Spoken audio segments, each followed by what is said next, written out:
So today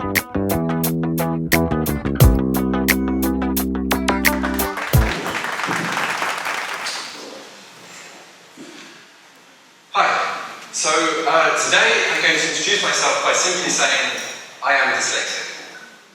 And I say it this way rather than I have dyslexia because it's as much as part of me as anything else. It's shaped many of the things that have happened in my life and some of the decisions I've made. And I feel especially lucky to have it, privileged in many ways. So probably worth clearing that up, because a lot of people have certain misconceptions, some true or an existing idea of what dyslexia is anyway. From school, a lot of people would remember that it's the people that can't read or write, some of the very simple things, maybe they're good with numbers or quite artistic, something like this. So normally the simplest way to explain something new to people is to look it up in the dictionary. The dictionary is this magical book, from what I understand, that has all the words to describe all the other words. For me, my relationship with words is probably one of the worst you can imagine, so I need to find a different way of doing it. Instead, I'm going to give you a personal story, and hopefully it gets the point a little bit better, because dyslexia is really a bit of a catch-all word for a bunch of conditions. You might have a lot of these conditions, quite likely, or not so many, but quite severe. I say lucky again because I probably have a lot, but not too severe. Some of the things that are really common across both of them is again, the words and pictures. So for myself, I find if a word has a meaning, a picture I can associate to it, an extremely easy concept to grasp. So let's take the word cat. That's not the most difficult word, but you can picture exactly what it looks like, the behavior, and what it does. If I said to you a black cat on top of a mountain playing the guitar with his friends, dancing and singing, again, that's just a picture. It's the same size, the same amount, so it's faster. There are certain words, though, which I struggle with the most. Words like or of, or at, or it, or the. A word that I can't picture, I can't imagine what it looks like or what it does in this sentence. And that's particularly embarrassing when you listen to my accent. I'm English, I grew up there, so this should be natural and flow through. One of the reasons for this is because I'm just an extremely visual person. And a lot of people will consider themselves visual people, and that's makes sense, but what I really mean is I talk to myself in words, in pictures, sorry. And I imagine what someone says to me and I create a picture of it and I remember it like this. And when I say a picture, I don't mean like this beautiful artistic representation. It's more like my interpretation of something. And I'll turn this picture all the time, sort of moving it around and imagining what it would look like in different directions, different ways. And that's how I tend to solve problems. I create an image of it and then it just sort of solves itself eventually. And it's two sides of the same coin, the word problem and the picture problem. Because when you're turning an image, it makes sense, you find a new way of doing something. When you're turning a word, it does something a little bit like that. It takes a very simple three-letter word and just messes with the shapes. But then mess with it in a simple way, as in just this way, or this way. There isn't any sort of the stranger combinations.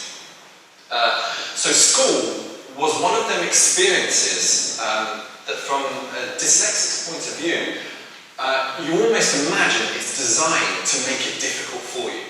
All the exercises that are put in front of you are done in this very sort of structured, one after the other sort of way forward. So again, when it came to, one of the exercises you had to do was to read out loud a couple of sentences from a book. Now I can read, it's not quite the problem, but really it's my version of what's on the page. So when I would read it out, it's not exactly what's written. Which would frankly infuriate some of my teachers. Then when it came to creative writing, as they called the class, again, the problem was a little bit bigger this way around because I would have to put the words on the paper. So I put the words I could imagine, that was fine. And I knew it needed these, like the other words, the and, the it, the of, the two, the three-letter words, even the one-letter words, the difficult ones. But I didn't really know where to put them. So I just sort of sprinkle them on afterwards, as if you were sort of decorating a cake or something like this. And the version of creative writing they had did not extend to new versions of grammar entirely. After some disagreements, my next strategy was to make my handwriting as close to ineligible as possible, but still passable, that they might be able to make out from the words that I did mean to put there, what it meant. On the flip side though, other subjects like maths it wasn't even a lesson, it was just a bunch of questions that got asked to me and I gave the answers to them. I didn't necessarily know how I knew the answer, but I didn't know the answer, I just knew it very quickly. And with some teachers, or with one teacher particularly, it was great, it just gave me more and more exercises and I just enjoyed it. It was like a release from all the other bits I didn't like. One of the following teachers though, he found it difficult to understand why I knew it and wanted to understand how I got there.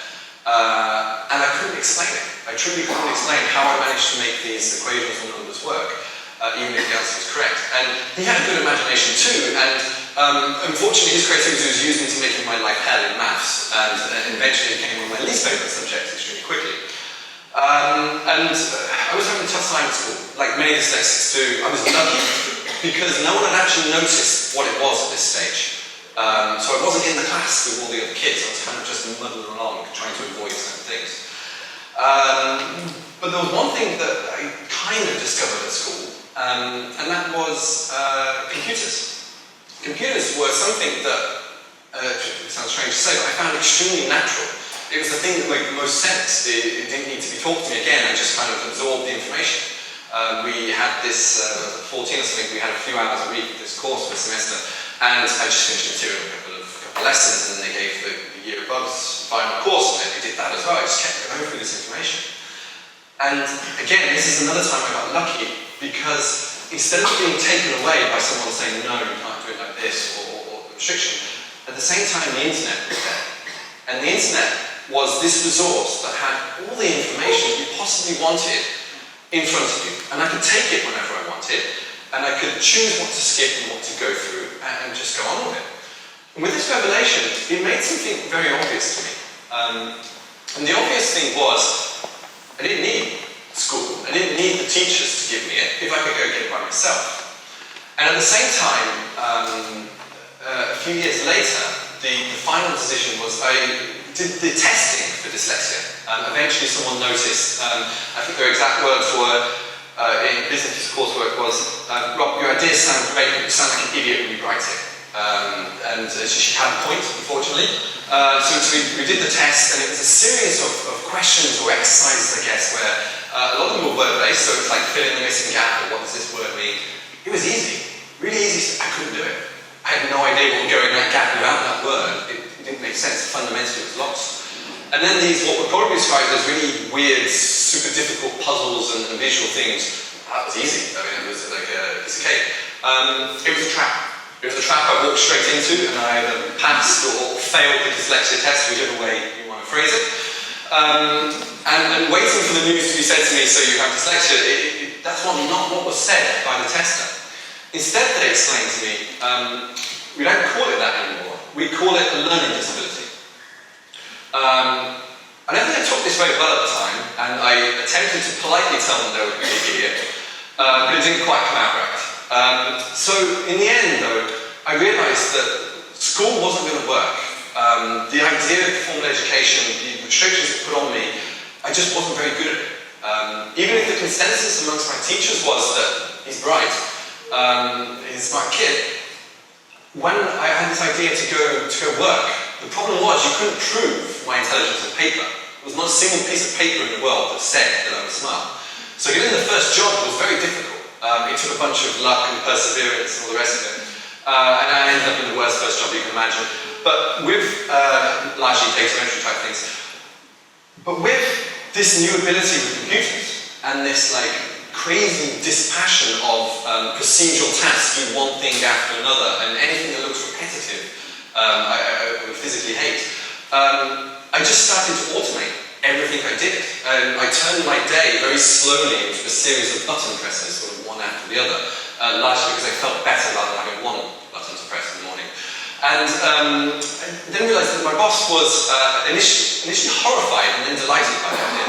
And I started then wandering through lots of different companies with actually really great jobs doing projects, just looking for the biggest puzzles I could solve and working on them, until I got bored. And I would get bored and then go do something rash, go move country or go travel or something else. And this process sort of repeated itself quite a lot. Until in one of my times out, as my parents call it, I got really curious. I was always curious, and then I got really curious specifically about, well, why am I feeling so different to my friends and my colleagues? What is it? And I put myself into, okay, so it's something to do with the way I think, and especially around the creativity and the logical part. I consider myself extremely creative and very logical at the same time, which sort of goes against each other. So I thought, all right, I will figure this out. So I did it. I started to read. Not the way you guys read, like word after word, I just sort of skim read everything. But I got the idea of what was going on. And after reading an awful lot of books on these two subjects in particular, I realized what I was learning was almost nothing. It was all natural stuff. Now, I'd found a good way to explain what I was doing or how I was feeling about something, but I wasn't getting anything from it. And it actually made me really confused. So how do people normally think? What am I missing from the world? Everyone seems so happy in their thinking. And then I also thought as well, okay, I've got this little thing, and I think I've figured it out a little bit better now. I have a way of solving problems that's actually valuable. People are trying to think like this. So eventually, ambition kind of kicked in my head, and I thought, all right, let's go find the biggest problem I can solve. Still computers, not to save the world, unfortunately. So I stumbled into Expedia, nice big companies, and as a developer, and obviously after a couple of months I'm not doing my day job.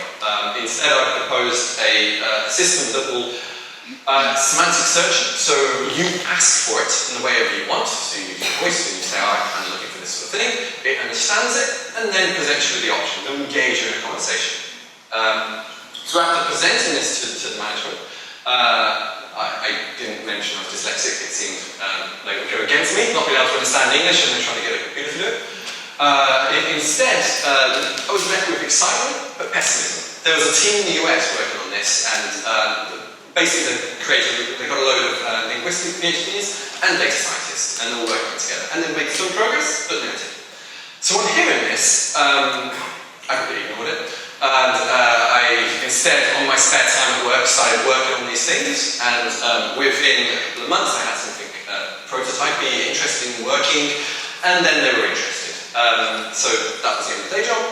Working on this for a while, and they kind of created this little startup culture within this big company.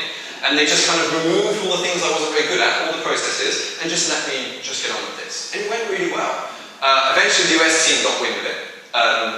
So after what felt like being summoned over there, they were extremely welcoming people, crazy smart, like some of the smartest guys I've ever met. And we spent quite a lot of time working together and just explaining how we came up with the solutions. And the general consensus was that they were super smart and I was super not. But what I'd done was approach everything in a really different way. And probably by a lot of luck, I'd actually created something that worked. I hadn't looked at it in this standard way, I just kind of put stuff together in all these different methods. And the real reason was because if something's known, if you know the best way how to do something, I'm not very good at that, because I'll still keep doing it in the wrong order, in different orders, and trying different ways of doing it. It's just a natural instinct. I can't even remember the last order or the right order. But if there is no known order, or the process isn't yet figured out, I'll probably stumble across it, just by doing what I normally do. This was great, and one of the things about people from the US is they dream amazingly, and we created something quite incredible over the course of the 2 years. It was really applying their raw brain power with just a different way of approaching problems, and we got it working. And naturally, all dreams come to an end. In a big business, what companies do when something goes well is they stick process and rules around it, and it will over. So I left, and I decided to enter into the world of startups entirely by myself. I'm not going to put rules on myself, I promise you this. So again, try and use my advantages for once to give me, instead of being held back so much, a little bit of unfair advantage. In a place where people don't really know how the best way of doing something is, what can I do there? I introduced myself by saying I am dyslexic at the beginning, Because it's not that obvious. It takes people a really long time to figure it out. You've got to know what you're looking for. And it's only not obvious is because I avoid it. I avoid people finding out. Now when I write things, I use messengers or Skype or whatever. It's not that long. You cannot see grammatical problems in a sentence so short. Also, if I want to know what's in a document, I'm apparently got good at asking, so what's your opinion on that? What do you think about this? And people read it and they tell you this. It's fantastic. And the lengths I will go to not fill a form or an application out is incredible. I mean, you could ask anything of me and I would do it for you. So the reason for all this to explain is because there are a bunch of dyslexic people. Maybe they don't yet know. Maybe they went all the way through school and didn't find it out. Or maybe they got a little bit left behind because of something.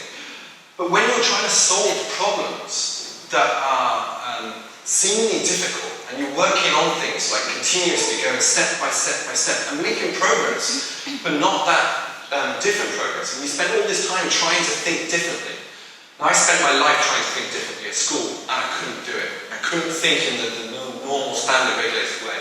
Maybe it's time to look for the people that naturally think differently. Let them look at the problem in the natural way that they do it. The problem is we come with this massive disclaimer in that we have our problems and we can't do certain items. Organisation is an Achilles heel, to say the least, and the way I write and express things, well, you're not going to see it, so it's okay.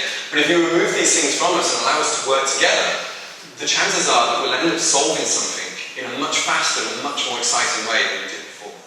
So I ask you to look and try and see who the dyslexic people are, and not give them the stigma that we maybe did before. Thank you.